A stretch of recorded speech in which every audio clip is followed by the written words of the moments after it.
Hello dear students,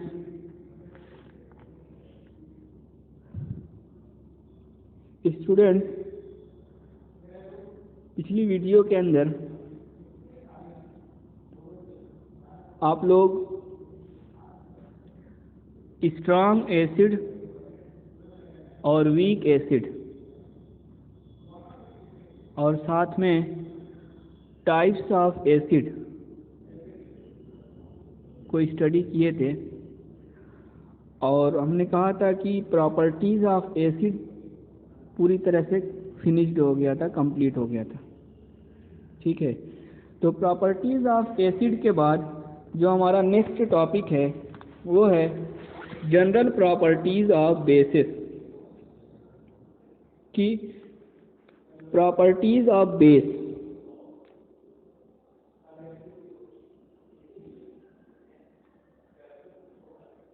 basis या properties of base क्या होता है?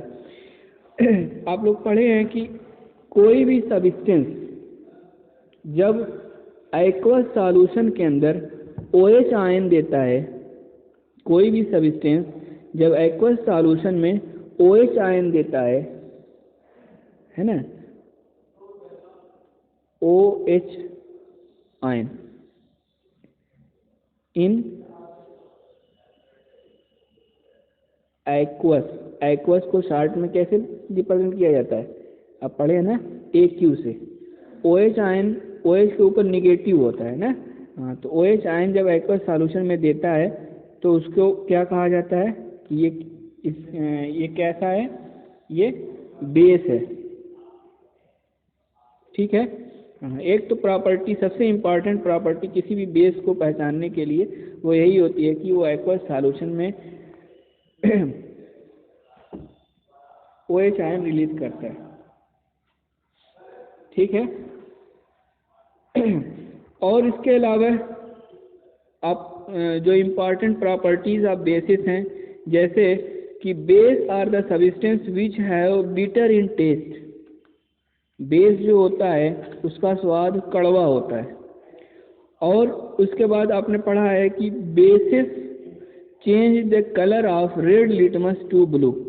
मैंने इसको एक्सपेरिमेंट करके दिखाया भी था कि कोई भी बेस जो होता है जब उसमें रेड लिटमस डाला जाता है तो वो ब्लू में चेंज हो जाता है।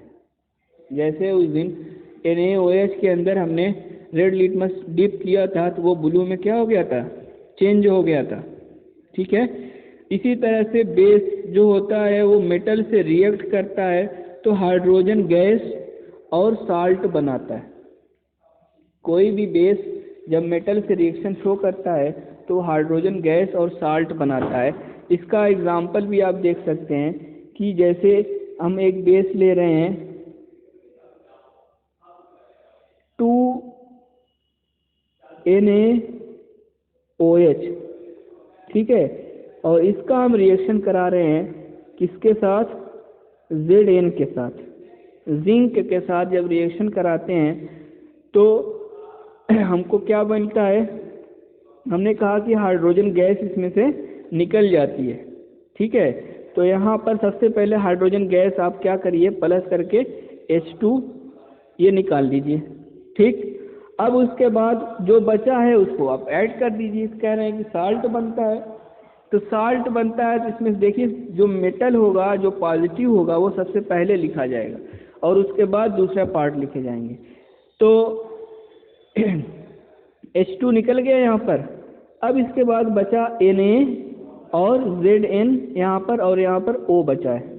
ठीक है, 2 ऑक्सीजन, 2 सोडियम और 1 जिंक बचा है। Na के ऊपर 1 प्लस होता है तो इसलिए यहाँ पर Na2 लिया गया है।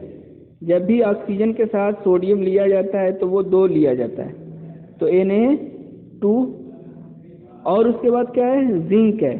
तो जितनी पॉजिटिव स्पीशीज है उसको पहले आप लिख लीजिए। पहले सोडियम है, ये भी पॉजिटिव है, जिंक ये भी पॉजिटिव है। उसके बाद ऑक्सीजन है, ऑक्सीजन के ऊपर माइनस चार्ज होता है तो ऑक्सीजन को सबसे आखिर में लिखेंगे। तो Na2 हो गया, 2 Na था ना यहाँ पर, तो Na2Zn और क्या बचा? O। तो Na2ZnO कितना है? 2 है, तो Na2ZnO और ये हो गया आपका 2। तो ये हो गया बेस रिएक्ट विथ मेटल। तो जब ये बेस था, ये मेटल था, मेटल को एम से भी दिखाया जा सकता है, ठीक है। तो बेस का मेटल से आपने रिएक्शन कराया तो ये बना आपका साल्ट और दूसरा बना आपका हाइड्रोजन गैस, सोडियम जिंकेट। इसका क्या नाम है, नाम याद रखिएगा, फार्मूला भी, सोडियम जिंकेट। बहुत इंपॉर्टेंट रिएक्शन है ये, पूछा भी गया एग्जाम के अंदर। तो ठीक है ना। हाँ, लेकिन एक बात इस यहाँ पर नोट कर लीजिएगा सब लोग कि such reaction are not possible with all metals. मतलब कि जितने भी सभी बेस या सारे मेटल बेस के साथ रिएक्शन नहीं करते हैं, ये बात याद रखिएगा। हाँ, कि ज़रूरी नहीं है कि NaOH जितने भी मेटल हैं सबके साथ रिएक्शन करें। कुछ बेस मेटल के साथ रिएक्शन करते हैं और कुछ बेस मेटल के साथ रिएक्शन नहीं करते हैं, ठीक है, ओके। अच्छा, उसके बाद आपने पढ़ा था कि बेसेस हैव सोपी और स्लिपरी टच। कोई भी बेस जो होता है उसको आप जब हाथ से टच करेंगे तो साबुन जैसा टच होता है। जैसे मैंने उस दिन वाटर के अंदर सोडियम मेटल डाला था ना, तो मैंने कहा कि जब वाटर सोडियम से रिएक्शन करता है तो क्या बनाता है, NaOH। तो वाटर आप आमतौर पर जनरल टच करते हैं तो कुछ भी नहीं, किसी भी तरह का कोई चिकनाहट नहीं होती है, स्लिपरी नहीं होता है या सोपी टच नहीं होता है। लेकिन जब वाटर में आप सोडियम मेटल डाल देंगे, उसके बाद उस वाटर को टच करेंगे ना, तो जैसे साबुन हाथ में लग जाता है ना, उसी तरह से वो वाटर सोडियम के साथ जब मिल जाता है, NaOH जो उसका होता है, बेस जो होता है, उसी तरह के टच में आता है, ठीक है। तो कोई भी बेस जो होता है वो सोपी या स्लिपरी टच हो सकता है। लेकिन यहाँ पर एक बात सब लोग काउशन के अंदर है, इसको नोट करके रखिएगा कि किसी भी अननोन बेस को या किसी अननोन केमिकल को क्या किया जाता है, हाथ से बगैर पता किए इसके उसके बारे में उसको टच नहीं किया जाता है, ठीक है। हाँ, नेक्स्ट प्रॉपर्टी है कि bases react with non metal oxide. कोई भी बेस जो होता है, हाँ, बेस वो नॉन मेटल ऑक्साइड के साथ रिएक्शन करता है।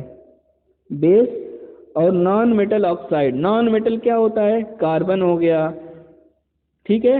हाँ, तो जैसे कार्बन हो गया, नॉन मेटल ऑक्साइड है, तो कार्बन तो उसको नॉन मेटल ऑक्साइड कहते हैं। तो जब कोई भी बेस नॉन मेटल ऑक्साइड से रिएक्शन करता है तो साल्ट और वाटर बनाता है। तो बेस है कोई और नॉन मेटल ऑक्साइड, जैसे मैं यहाँ पर एग्जांपल अगर ले लिया जाए, सपोज कर लो एग्जांपल ले रहे हैं हम यहाँ पर कि बेस, अब कोई भी बेस ले लो, चलो CaOH का एग्जांपल में मैंने नोट्स में भेजा होगा, CaOH का होल ट्वाइस या CaOH का ट्वाइस, ये बेस है और इसको आप नॉन मेटल ऑक्साइड से रिएक्शन करा रहे हैं। नॉन मेटल ऑक्साइड मैंने यहाँ पर लिया था CO2, कार्बन डाइऑक्साइड गैस, ठीक है। तो नॉन मेटल ऑक्साइड यहाँ पर लिया मैंने, सॉरी, नॉन मेटल ऑक्साइड का रिएक्शन इससे हम करा रहे हैं। हाँ, तो यहाँ पर एक चीज़ आपको ध्यान देना है, इसीलिए मैं इसको आप कह रहे हैं ये बेस है, सपोज कर लो ये बेस है, तो ये बेस आपको इसको B मान लेते हैं, ठीक। अब इसका आप नॉन मेटल ऑक्साइड से रिएक्शन करा रहे हैं, तो आप जानते हैं कि कोई भी रिएक्शन हमेशा बेस बेस या एसिड एसिड में नहीं हो सकती है। बेस एसिड से करेगा और एसिड बेस से करेगा, ठीक है। तो जब ये बेस है तो कार्बन डाइऑक्साइड का नेचर क्या होगा, क्या होगा, एसिड। इसका मतलब ये एसिड बेस रिएक्शन भी हो गई। ध्यान दीजिएगा इस चीज़ को, इसको रटिएगा, मैं समझो इसको कि जब ये हम कह रहे हैं कि बेस की रिएक्शन हम नॉन मेटेलिक ऑक्साइड से करा रहे हैं, तो जब बेस है तो जितने, इसका मतलब हम कहेंगे कि all the non metallic oxides are acidic in nature, ठीक है। और जब एसिड और बेस की रिएक्शन होती है तो क्या बनता है, पीछे पढ़ चुके हो आप लोग कि आपका बनता है साल्ट और वाटर, यही न बनता है। तो यहाँ पर साल्ट क्या बनेगा, कैल्शियम मेटल है, सबसे पहले कैल्शियम ले लेंगे, साल्ट और वाटर बनता है ना, तो पहले वाटर को निकाल लो, आसानी हो जाएगी। वाटर निकल गया, अब बनाना क्या आपको, साल्ट बनाना है, ठीक, सिर्फ साल्ट बनाना है। मतलब ये करना है कि जितनी चीज़ें यहाँ पर बची हुई हैं सबको हम आपस में क्या करें, जोड़ दें, जो बचेगा वही जो बनेगा वही क्या हो जाएगा, साल्ट हो जाएगा। कैल्शियम हो गया, H2O आपने निकाल दिया है, तो यहाँ पर 2 हाइड्रोजन है, यहाँ पर हाइड्रोजन है, उसको 2 से मल्टीप्लाई कर दो, देखो तो ये क्या हो गया H2O, तो 2 हाइड्रोजन निकल गया, 2 ऑक्सीजन यहाँ पर है और 2 ऑक्सीजन यहाँ पर है, क्योंकि यह ऑक्सीजन ये भी 2 इस ब्रैकेट के अंदर जितनी चीज़ें सब 2 से मल्टीप्लाई होंगी, तो एक ऑक्सीजन आपने वाटर के साथ लगा दिया है, तो CO2 है, एक ऑक्सीजन यहाँ पर है, इसको आप इसके साथ जोड़ दीजिए, क्या हो गया CO2 और एक ऑक्सीजन और, तो CO3, तो क्या हो गया CaCO3, कैल्शियम कार्बोनेट, चूना पत्थर कहा जाता है, स्लेक्ड लाइम कहा जाता है, ठीक है। तो ये भी क्या हो गया एक तरह से, हाँ, तो यहाँ पर ये रिएक्शन क्या हो गई, एसिड बेस रिएक्शन का शो होगा। वैसे मैंने रिएक्शन क्या बताया था कि base react with non metallic oxide, और ये नॉन मेटेलिक ऑक्साइड की रिएक्शन एक तरह से एसिड बेस की रिएक्शन हो गई, ठीक है ना। हाँ, तो याद नहीं करना, एसिड बेस एक बार पढ़ लिए तो समझ लो नॉन मेटेलिक ऑक्साइड की रिएक्शन भी आपको पता हो गई, ठीक है। हाँ, तो ये जो रिएक्शन है ये एक तरह से एग्जाम्पल है एक और रिएक्शन का, यहाँ पर ध्यान दो, न्यूट्रलाइजेशन रिएक्शन का। क्यों? क्योंकि यहाँ पर जब साल्ट बन रहा है तो साल्ट बनने का मतलब है कि न्यूट्रलाइजेशन रिएक्शन हो रही है, ठीक है ना। हाँ, और non metallic oxide acidic in nature का है, ओके। हाँ, एक अगली नेक्स्ट प्रॉपर्टी है बेस की कि base conduct electricity in solution. या बात को ध्यान से सुनो कि इन सॉल्यूशन, जब तक वो सॉल्यूशन में नहीं रहेगा कंडक्टिविटी नहीं शो करेगा। सॉल्यूशन का मतलब है कि किसी भी बेस को आपको वाटर के साथ क्या करना पड़ेगा, डिजॉल्व करके सॉल्यूशन के फॉर्म में चेंज करना पड़ेगा, तभी वो क्या बनाएगा, हाँ, इलेक्ट्रिसिटी का कंडक्टर होगा, ठीक है ना। हाँ, तो ये जो है एसिड की प्रॉपर्टी है। इसके अलावा जैसे ग्लूकोज होता है, अल्कोहल होता है, ये इलेक्ट्रिसिटी को कंडक्टर नहीं होता है। क्यों? क्योंकि ये हाइड्रोजन आयन नहीं निकालते हैं, ठीक है। इसके अलावा डिस्टिल्ड वाटर जो होता है ये भी इलेक्ट्रिसिटी का कंडक्टर नहीं होता है, क्योंकि does not form ion. Distilled water कहा जाता है प्योर वाटर, प्योर वाटर के अंदर से आयन को क्या किया जाता है, ख़त्म कर दिया जाता है, ठीक है ना। हाँ, तो ये हो गया प्रॉपर्टीज़ ऑफ बेस, इतना ही। और इसमें कोई क्वेश्चन हो तो आप लोग पूछ लीजिएगा। प्रॉपर्टीज़ ऑफ बेस पूरा हो गया। अब इस चैप्टर के अंदर एक टॉपिक बचा हुआ है, 2 टॉपिक बचा हुआ है, एक तो पीएच बचा हुआ है और दूसरा इम्पॉर्टेंट साल्ट, ठीक है। तो कल परसों में ये चैप्टर को हम ख़त्म करेंगे। और हाँ, ऑनलाइन क्लासेस में बहुत से लोग, इसलिए कि एडमिशन जो है 100 के अबव हो गया है, लगभग सारे लोगों का एडमिशन हो गया है, और ऑनलाइन क्लासेस में 40-45 लोग ही मैक्सिमम रहते हैं। तो वीडियो इसलिए बना रहे हैं कि अगर कोई बाद में कहे कि हम नहीं पढ़े हैं तो वो वीडियो ले करके क्या कर सकता है, दोबारा से पढ़ सकता है, ठीक है ना। हाँ, तो ओके, केयरफुली इसको सुनिएगा, और नोट्स वगैरह 3 चैप्टर तक जो लोग बाद में आए सब लोग कंप्लीट कर लें। हाँ, और ओके, थैंक यू।